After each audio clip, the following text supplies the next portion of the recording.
लॉन्डो सबसे पहले तो सबको हैप्पी दिवाली। और भाई बारसा का तो भाई दिवाला बनते बनते बच गया, पटाखे तो हमारी फूट जाते आज, पर पता नहीं कैसे भी करके आज जीत गए। अब बहुत कुछ है भाई बोलने को। सबसे पहले तो चलो लाइनअप की बात करते हैं। मुझे लगा था ना भी रोटेट करेगा क्योंकि 2 हफ्ते का इंटरनेशनल ब्रेक है, बट इतनी रोटेशन हुई नहीं, स्ट्रॉन्ग लाइनअप ही रखी देखा जाए तो। पर मुझे ना समझ नहीं आया, मैं चाहता था कांसेलो को रेस्ट दे दे। मुझे जावी का अप्रोच समझ आ रहा था। आलवेज मेनली लो ब्लॉक टीम है, बहुत डीप खेलती है, वही जो पता ही है तुम्हें लो ब्लॉक टीम कैसी होती है। ठीक है, कांसेलो को लेफ्ट बैक रखना इंटरेस्टिंग अप्रोच, लो ब्लॉक खोलने के लिए भाई सही है। बट यार मुझे ना फेलिक्स और कांसेलो का ना एक लाइन में खिलाने का ना थोड़ा तो समझ नहीं आया। मतलब ठीक है कांसेलो तुम खिला रहे हो ठीक है, बट फेलिक्स को भी खिलाना मतलब मुझे ना समझ नहीं आया। पहली बात तो फेलिक्स भी तुम्हें पता है इंटीरियर की तरफ घुसता है और कांसेलो भी इन्वर्ट करता है, तुम्हें पता ही है। अब फिर हमारे विद देगा कौन? विद देने वाला तो कुछ बचा ही नहीं, हम उनकी डिफेंस को स्ट्रेच कैसे करेंगे? ठीक है, और दूसरी बात बाल्डे को इसलिए ड्रॉप नहीं करा गया। लोगों को पता है, मैंने बहुत जगह पढ़ा कि लोगों को लग रहा है बाल्डे की ना क्वालिटी गिर गई है। भाई बाल्डे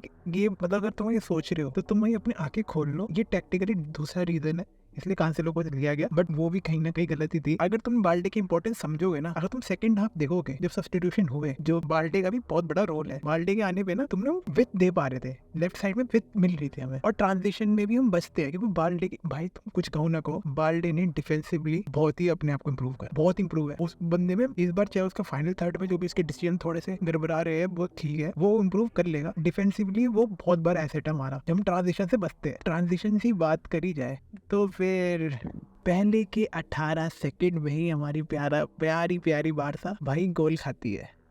इतने भाई 2 हफ्तों की भाई डिनर चल रही है, भाई प्रेस कॉन्फ्रेंस चल रही है, भाई वो रे रिश्तों की बातें हो रही है, मन की बात हो रही है भाई, एक दूसरे का मन की बात होने के बाद कि भाई इस हफ्ते भाई फोड़ेंगे, भाई हम तो फोड़ेंगे। और हुआ क्या, शुरू के ही 10 सेकंड में गुंडोगन भाई से बॉल छिनती है और ट्रांजिशन पड़ता है और अपना डिफेंस का स्ट्रक्चर मुझे कुछ समझ नहीं आया क्या था। सिर्फ गुंडोगन पे बैश करने का कोई फायदा है नहीं कि भाई गुंडोगन से बॉल छिन गई, भाई फिर से बॉल चिनवा दी, ठीक है, पर अपने डिफेंस का स्ट्रक्चर है का? अपनी डिफेंस है का? डिफेंस तो है बट कुछ है भाई, और खाली भाई रिकॉर्ड है, हमें कुछ और नहीं तोड़नी चाहिए। तो ये रिकॉर्ड तोड़ रहे हैं कि भाई लालिगा में सबसे जल्दी गोल कंसीड करने का रिकॉर्ड तोड़ रहे हैं। और फन फैक्ट ये है कि जो सेकंड नंबर पे भी हम ही है, जो हमने शायद 1 महीने पहले ग्रेनाडा के साथ तोड़वाया था। अपने बेवकूफ बकचोदी वाली रिकॉर्ड भी, अपनी बकचोदी वाली रिकॉर्ड खुद ही तोड़ रहे हैं, बहुत बढ़िया। और भाई उसके बाद कुछ ठीक हुआ नहीं। उसके बाद ट्रांजिशन पे जो हमारे गोल पढ़ने के भाई और चांस थे कि हम पे और ट्रांजिशन पे गोल पड़ते, वो तो हम बच गए। मतलब क्या बोलूं, उसके बाद अब मुझे पता है दिक्कत ये थी जो मुझे लग रहा था, भाई ऑलवेज जो लो ब्लॉक टीम है तुम क्या चाहते हो कि लो ब्लॉक टीम को तुम कुछ डिफेंड करने के लिए मत दो, क्योंकि तुम उसको डिफेंड करने के लिए दोगे फिर वो पीछे बैठ जाएंगे, फिर तुम करते रहना। बट नहीं भाई, मुझे तो कोई इंप्रूवमेंट नहीं लगी, मुझे तो सच्ची में कोई इंप्रूवमेंट नहीं लगी। कुछ सिस्टम दिख ही नहीं रहा था, प्लेयर भाई बिखरे पड़े हैं, ना कोई पैटर्न है। मैं एकदम नहीं कह रहा शिट गेम प्ले, बट कुछ था ही नहीं भाई, कुछ भी नहीं था, समझ ही नहीं आ रहा था क्या चल रहा है चल रहा है गेम। और भाई सामू ने भाई ट्रांजिशन में हमारी बत्ती बना दी लिटरली। उस बंदे पे जब मतलब शुरू के 15 मिनट में हम कम से कम 3 बार 1v1 हो चुके हैं। सामू का पहला गोल तो सामू का ही था, बट सामू के भाई कम से कम 4 गोल हो जाते फर्स्ट हाफ में। हम भाई ट्रांजिशन में नील बटे सन्नाटा, कुछ समझ ही नहीं आ रहा भाई। और लो ब्लॉक खेल भी नहीं थी यार, बॉल आ रही थी तो सीधा काउंटर, सीधा ट्रांजिशन में काउंटर, और काउंटर भाई अपने बंदे क्लूलेस। और भाई ये जो 1v1 हुआ भाई, सामू तो भाई मैन हैंडल कर रहा कुंडे को। भाई आज तो 25th बर्थडे है भाई अपने भाई का, उसके भाई अलग ही बर्थडे बम पड़ रहे हैं। वो तो पता नहीं उसने हवा में उड़ा दी, पोल में मार दी, ये सब चल रहा था, नहीं तो हो जाते भाई 3 गोल तो जाते। आज सामू की हैट्रिक थी, आज फिर से एम्बैरस हो जाते। मतलब ऑलवेज इतनी हाई लेवल टीम नहीं है इसलिए हम बच रहे हैं भाई। हाई लेवल टीम तो भाई हमारी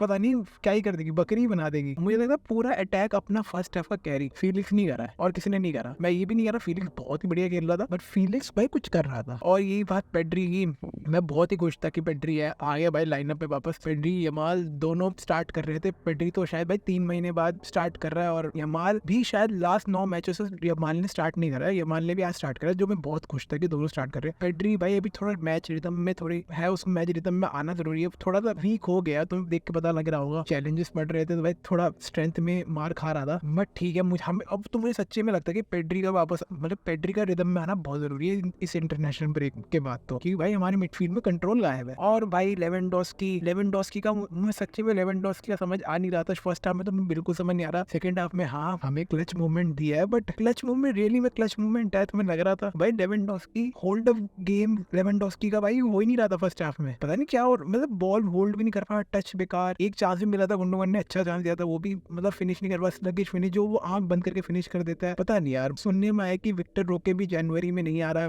ड्यू टू, पता ही है तुम्हें, सो कॉल फाइनेंशियल दिक्कत है हमारी, ठीक है, हर बार वही जो होता है। सेकंड हाफ स्टार्ट होते ही तुम्हें इंटेंसिटी में शिफ्ट पता लग रहा था, पर ये फर्स्ट हाफ में ये शुरू से क्यों नहीं था, मुझे ये समझ नहीं आ रहा है शुरू से क्यों नहीं था। सेकंड हाफ में क्यों हुआ, शुरू से क्यों हमने उनमें प्रेशर नहीं डाला, ठीक है भाई जो भी हुआ। उसके बाद सेकंड हाफ में ये जो कुंडे का क्रॉस, मतलब क्रॉस से याद आया, चलो मतलब मैं इस मैच के बाद मैं मैन सिटी और चेल्सी का मैच भी देख रहा था। मतलब मैन सिटी के क्रॉस ना पर्पसफुल होते हैं, पता लग रहे होते हैं कि हाँ भाई एक ढंग की क्रॉस जा रही है तो चांस बन रहा है। हमारे सारे क्रॉस तुम फर्स्ट हाफ में भी देख लो, सेकंड हाफ में भी देख लो, वो पता नहीं फार पोस्ट से कहाँ जा रहे हैं, डीप क्रॉस जा रहे हैं, वो प्लेयर से आगे निकल रही है, क्रॉस पता नहीं कहाँ ही फेंक रहे हैं।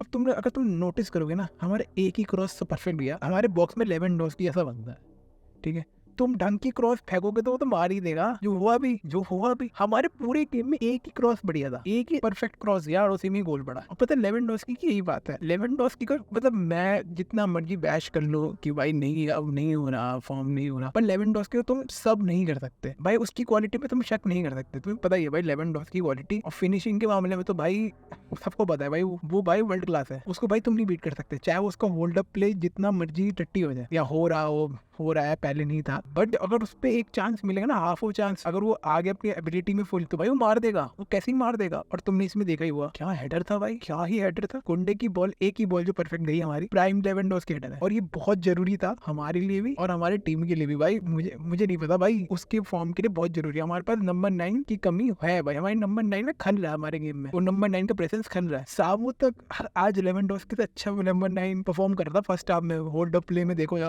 होल्ड अप प्ले में देख लो, वो टच जो बैक ऑफ द गोल जो टच लेके टर्न करना, वो देख लो भाई। लेवेंड जो हम अपने नंबर 9 से एक्सपेक्ट कर रहे हैं, वो एलावेस का नंबर 9 कर रहा है। ये गोल बहुत जरूरी है भाई लेवेंडोस्की कॉन्फिडेंस के लिए तो बहुत ही। और लमीन यमाल भाई, वो 16 साल का भाई, उसमें तो है भाई टैलेंट, वो बंदा, वो 1v1 छोड़ो, उसका गेम सेंस है भाई, उसको मैं क्या तारीफ करूँ। ठीक है मैं गोल वोल नहीं कर रहा, बट उसका प्रेजेंस है भाई, उस राइट साइड में बहुत अच्छी प्रेजेंस है। हमारे +3 पॉइंट और इस गेम पूरे बदलने पे बहुत बड़ा इंपॉर्टेंस जाता है हमारे सब्स को भी। अगर तुम देखा जाए तो हमारे 3 सब्स आए, जावी ने 3 सब करे, बाल्डे, रफीनिया और फरहान। अगर हमारा जो विनिंग पेनल्टी मिली है, जिसके वजह से आज हम +3 पॉइंट मिले हमें, उसका बहुत बड़ा इंपॉर्टेंस जाता है फरहान को। फरहान मुझे लगता है इस सीजन का हमारी टीम में सबसे हार्ड वर्किंग गाय है। उसका इन बिहाइंड रन के जो मूवमेंट्स है और उसकी जो मोबिलिटी है बहुत इनवैल्यूएबल है। तुम मानो ना मारो, गोल असिस्ट ना मारे, पर अगर तुम पेनल्टी भी देख लो भाई, ये ऐसे रन तो चाहिए थे हमें। ये रन जब तक ऐसे रन अगर कोई नहीं निकालेगा तो भाई उनकी डिफेंस स्ट्रेच ही नहीं होगी भाई। हमेशा वाइड से डिफेंस स्ट्रेच नहीं होती भाई, उनकी डिफेंस लाइन खोलने के लिए भाई ऐसे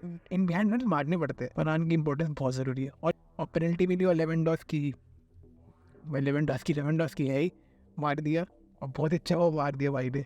यही बात मैं शुरू में बता रहा था, बाल्डे इंपॉर्टेंट है, मैंने तुम्हें पहले बताया था। बाल्डे के आने के बाद भाई हमारे ट्रांजिशन जो आलवेस से पट रहे थे कम हो गए भाई, लेफ्ट साइड से तो जरूरी कम हो गए, और राइट साइड तो कुंडे था और वो 1v1 के लिए था ही भाई, बहुत ज्यादा कम हो गए। और जो लेफ्ट साइड में विथ था वो दे ही रहा था बाल्डे, और हम 2-1। अब तुम पता दिक्कत, अब पता मैं डिसअपॉइंटेड हूँ, मुझे खुशी नहीं है भाई, मुझे बिल्कुल खुशी नहीं है जो मैं देख रहा हूँ ना, क्योंकि भाई तुम अब देख लो, ये आलवेज है, इंटरनेशनल ब्रेक के बाद शायद राय वैलेकानो का मैच है, उसके बाद भाई एथलेटिको, जिरोना, पोर्तो, भाई इन पे ऐसे चांस मिल गए ना, वो तो भाई हमें विमोदी खाने के लायक नहीं रहेंगे हम, फिर से भाई वो न्यूज़पेपर में नाम छप जाएंगे हमारे कि भाई अब तो गए। और ये पता है टेक्निकली इशू तो मुझे लग ही रहा है, क्योंकि हमारे में ना वो पैटर्न, वो जो होता है ना पैटर्न, किसी में कोई पैटर्न नहीं दिखता, किसी में कोई कनेक्शन ही नहीं है, स्पार्क ही नहीं है, सब बस चल रहा है गेम। जावी बोल तो रहा है कि हम पहले ऐसे खेलेंगे, बट वो ना हर मैच में ना कुछ नया करने की कोशिश कर रहा है, जो भाई हमें हॉन्ट कर रही है। तुम मानो ना मानो, हमें हॉन्ट कर रही है। एक तो जावी को ना अपने आइडिया में एकदम रिजिड होना पड़ेगा। वो बोल तो रहा है रिजिड है, पर रिजिड नहीं है, वहाँ हर एक मैच में ना अलग अलग अप्रोच देख रहे हैं, इसलिए बंदे क्लूलेस है भाई। और दूसरी बात मेंटालिटी में तो हमारी भाई गिरी तो है मेंटालिटी, और कुछ ज्यादा ही गिरी है। तुमने लास्ट के 5 मिनट देख लो, हम 2-1 अप है, हमारी मेंटालिटी ये होनी चाहिए कि हम और मारे।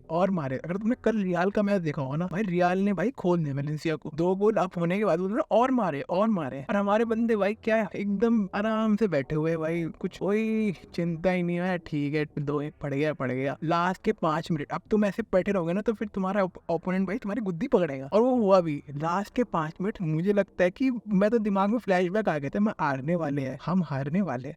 लास्ट के 5 मिनट भाई आलवेज गेम में आ गई थी, शायद पता नहीं कैसे हम बच गए, क्लियर कट 2 चांसेस बने थे, तो शायद हैंडबॉल अपील भी थी बट शायद हुआ नहीं ऑफसाइड की वजह से। हम भाई डिजर्व नहीं करते भाई, टेबल टॉप पे हम बिल्कुल डिजर्व नहीं करते, हम खेल रहे। और भाई सीजन बहुत लंबा है, अगर हमने नहीं सुधारा ना तो भाई हमारे लिए बहुत दिक्कत आएगी। ये +3 तो ठीक है, 1+3 मिल गया भाई टेबल में, ठीक है, इंटरनेशनल ब्रेक से पहले जीत गया भाई, एनफ नहीं भाई, ये ऐसे चलता रहा तो हम बहुत बुरी तरह पिटने वाले हैं और बहुत बुरी तरह गिरेंगे, फिर उठ नहीं पाएंगे। ये जो 2 हफ्ते का जो रेस्ट मिल रहा है ना, मैं जाफी बोल तो रहा है इंटरव्यू में कि हम लोग पोजिशनली ठीक थे, मतलब नहीं भाई, पोजिशनली तो मुझे किसी एंगल से नहीं लग रहे तुम सही। मैं बता रहा हूँ 2 हफ्ते का जो ब्रेक है हमें बहुत अच्छे से यूटिलाइज करना पड़ेगा, प्लेयर्स के लिए नहीं, मैं जावी के लिए भी बहुत इंपॉर्टेंट है। एक पॉइंट पे आना पड़ेगा, एक मेंटल रेस्ट भी चाहिए, एक थोड़े शोर शराबा से तो पता ही है बात में क्या ही होता है, तुम्हें टॉक्सिक मोमेंट तो है ही, ये शोर शराबे थोड़े से प्लेयर को रेस्ट मिलेगा। राय वाले कानों के टाइम में शायद फ्रेंकी वापस आ जाए। वैसे इंटरनेशनल ब्रेक भी पसंद नहीं, बट ये इंटरनेशनल ब्रेक मैं चाहता हूँ हो भाई, हमें बहुत सच्ची में बहुत जरूरत है इस इंटरनेशनल ब्रेक, इस ब्रेक की। और मैं चाहता हूँ होप सो जावी सब कुछ फिगर आउट करके ये चीजें सेटल हो, नहीं तो भाई सीजन